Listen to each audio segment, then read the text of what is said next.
네, 드디어 FOMC 회의 결과가 나왔습니다. 시장도 다시 안도 랠리를 이어갈 수 있을까요?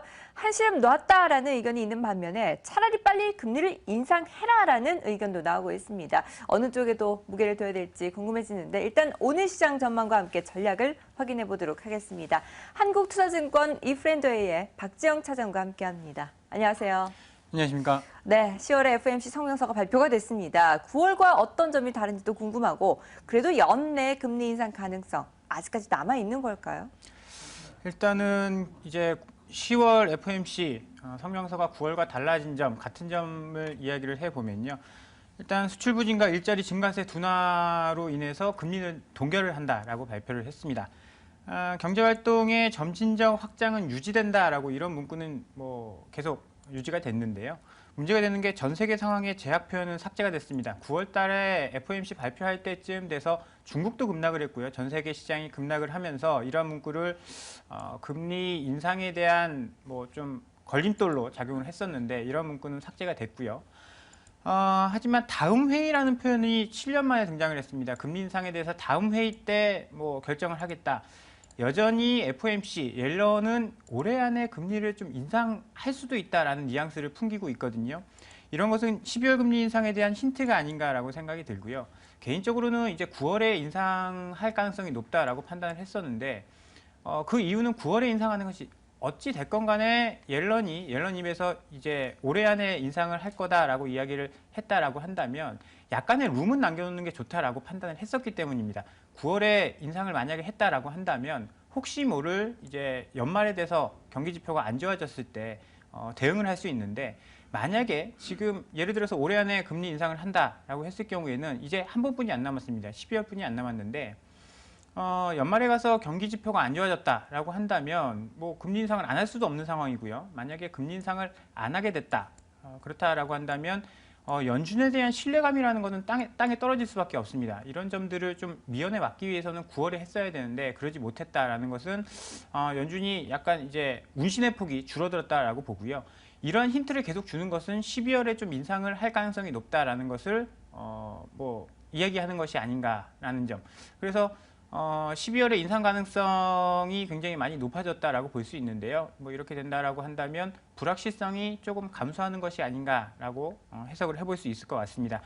3월 달에 금리를 인상할 가능성이 가장 높았었는데요. 12월 달에 인상 가능성이 높아지면서 시장은 안정을 찾아가고 있고요.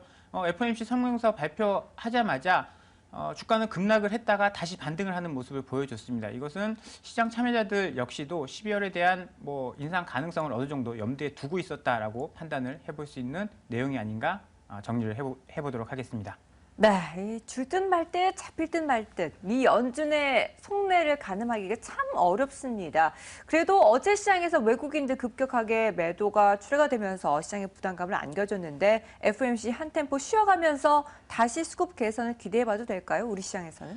외국인 같은 경우에는 FOMC를 앞두고 좀 불안할 수밖에 없었다라고 판단을 하고 있습니다. 혹시 모를 10월 달에 금리 인상에 대비를 했다라고 볼 수 있는데요. 여러 가지 지표들을 보면 불안감이 커질 수밖에 없죠. 단기 금리를 보면 미국의 1년 T빌 금리가 상승을 하는 모습을 보여줬습니다. 이게 차트를 한번 좀 보시죠. 최근에 3거래일 동안 급등을 했는데요. 어제 하루 동안 27일, 그러니까 어제 아니죠. 이틀 전 27일 하루 동안만 12.5% 급등을 하면서 금리 인상에 대한 우려가 단기채 금리에 좀 반영이 됐다라고 볼 수 있고요. 최근에 이제 9월 FOMC 이전에 이런 여러 가지 불안한 요소들이 있었어요. 원자재 가격이 급락을 한다든지 환율이 그러니까 달러가 강세를 보인다든지 이런 불안 요소들이 있었는데 9월에 금리 동결을 하면서 이런 요인들이 조금 안정화됐습니다. 하지만 최근 들어서 다시 달러 인덱스가 강세를 보이고 유가가 하락하는 모습을 보이면서 이런 불안감들이 다시 커지고 있다라는 점, 이런 것들이 외국인 투자자들의 매도로 좀 이어지지 않았나 싶은데요. 금리를 동결했기 때문에 이런 불안 요인들은 조금 해소가 될 수 있을 것 같습니다. 하지만 이것이 끝이 아니고요. 12월로 이연이 됐다라는 점은 좀 기억을 염두에 두고 있어야 할 것 같습니다. 안정이 되더라도 12월에 가까워질수록 이런 불안 요인들은 다시 좀 단기적으로 커질 수 있다라는 점을 좀 명심하시고 투자를 하시면 좋을 것 같습니다. 네, 아직까지 불확실성이 남아있는 것으로 좀 찝찝한 측면은 있지만 앞으로 찬찬히 지켜보도록 하겠습니다. 자, 그리고 전기차와 관련해서 계속 얘기가 나오고 있습니다. LG화학도 테슬라의 배터리 공급에 대한 그 가능성이 더 부각이 되면서 시장의 수혜를 받고 있는 상황인데요.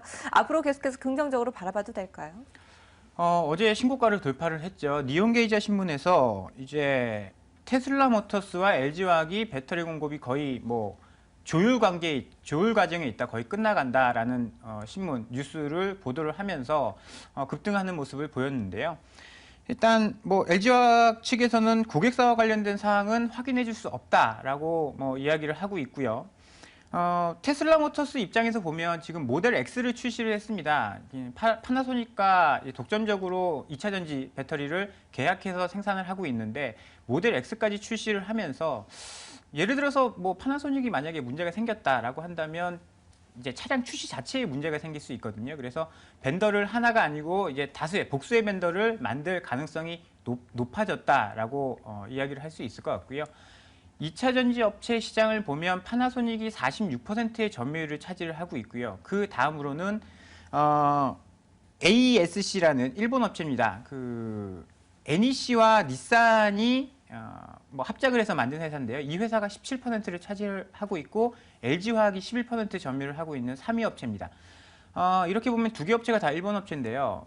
1등, 2등 업체를 뭐 분석을 해보면 파나소닉은 테슬라 모터스와 그리고 AESC는 닛산과 자동차 플랫폼을 공유를 하고 있습니다. 그런데 LG화학 같은 경우에는요.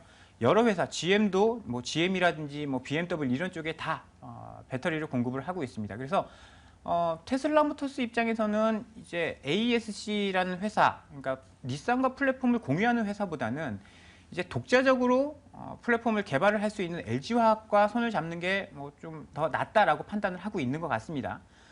그래서 이런 점들, 파나소닉이 지금 1등을 할 수 있었던 이유 중에 하나는 테슬라 모터스와 손을 잡고 있기 때문인데 이 MS를 LG화학과 나눠 가진다라고 한다면 LG화학에는 뭐 호재일 수밖에 없습니다. 그래서 당분간은 이러한 호재가 뭐 사실로 밝혀진다라고 한다면 뭐 LG화학의 추세는 당분간 좀 견조하게 상승할 수 있지 않을까라고 판단을 해보도록 하겠습니다.